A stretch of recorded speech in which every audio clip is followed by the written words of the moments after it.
देखो, vitiligo dermatology में कहते हैं, नहीं तो इसको ल्यूकोडर्मा भी कहते हैं। सफेद दाग होता है, मात्र ऐसे समझो कि रंग बनना बंद हो गया।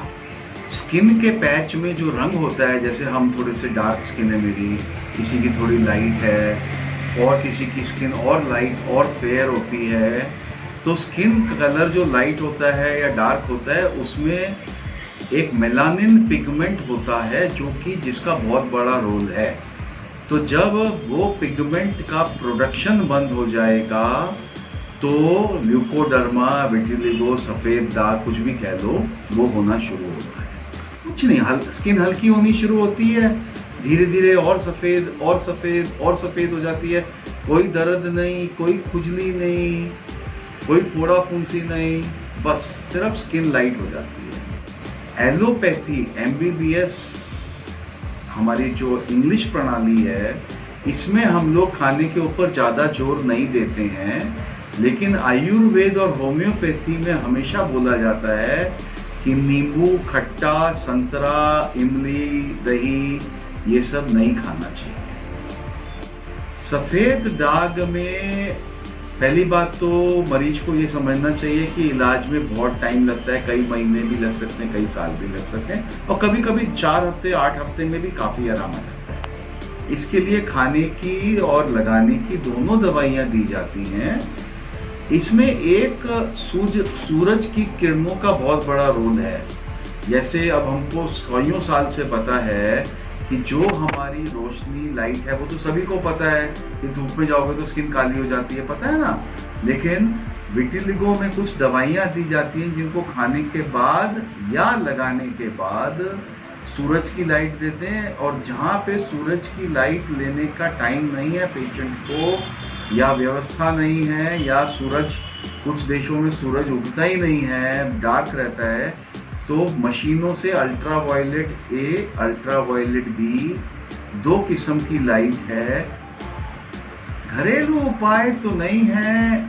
हाँ, आयुर्वेद में कहते हैं कि अगर आप नारियल के तेल को रखो धूप में और फिर लगाओ तो आपकी स्किन में डार्कनेस हो जाएगी, बट कोई घरेलू उपाय, वैसा कोई श्योर शॉर्ट घरेलू उपाय नहीं है। कुछ हद तक जेनेटिक बीमारी है। हाँ, जैसे अगर किसी के माताजी पिताजी को सफ़ेद दाग होगा तो बच्चों को थोड़ा सा सफ़ेद दाग होने का चांस थोड़ा सा ज़्यादा है। अब परसेंटेज को सोचो ना कि सपोज आपकी 100 में 4 जनों को होगा, मम्मी पापा को तो 100 में 7 जनों को होगा। अब 2 या 3% बढ़ने से क्या होता है, आज 1 या 2 तो बच्चे पैदा होते हैं, तो इसलिए आप इसको जेनेटिक इस मामले में ऐसे नहीं समझ सकते, है ना। लेकिन हाँ, थोड़ा सा फर्क तो पड़ता है भाई। जेनेटिक तो, मोटापा भी जेनेटिक है, ब्लड प्रेशर भी जेनेटिक है, ब्लड शुगर भी जेनेटिक है, तो थोड़ा सा ये भी जेनेटिक है। एक तो होता है जिसका कोई कारण ही नहीं है, जैसे कोई जेनेटिक टाइप ही समझो। फिर एक होता है जो बॉडी में कोई जल गया, सपोज, जैसे कोई, आपने देखा होगा लोग कहते हैं ना, अरे ये क्या हो गया, तो जलने के बाद सफ़ेद हो गया। एक कभी कभी जब स्किन जल गई तो जलने के बाद वहाँ पे पिगमेंट बनना बंद हो जाता है। तो या लेकिन एक जो जेनेटिक वाले में जो कारण है, सबसे बड़ा कारण क्या है, अक्सर हमने देखा है कि कोई किसी को स्ट्रेस हो, मतलब मेंटल स्ट्रेस हो या फिजिकल स्ट्रेस हो। मेंटल स्ट्रेस का मतलब है बहुत ज़्यादा फिक्र करना, फिजिकल स्ट्रेस का मतलब है कोई बहुत मेहनत का काम कर रहा है और फिर शांति से टाइम पे खा नहीं रहे, टाइम पे सो नहीं रहे, बहुत ज़्यादा अपनी बॉडी को कष्ट में रखा हुआ है, तो इनसे भी होता है। कोडर्मा सारी दुनिया को नाम मालूम है, विटिलिगो डॉक्टर लोग बोलते हैं, है ना, ऐसे कोई अंतर नहीं है। बहुत सारे केसेस में आराम मिलता है, लेकिन कुछ केसेस में आराम नहीं भी मिलता है। ऐसे में पेशेंट्स के लिए फिर स्किन ग्राफ्टिंग एक टेक्निक है, जिसमें स्किन एक तरफ से निकाल के दूसरी तरफ लगा देते हैं।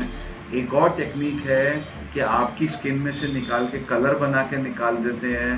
बट हम हर एक 100% मरीजों के 100% दाग की गारंटी नहीं दे सकते।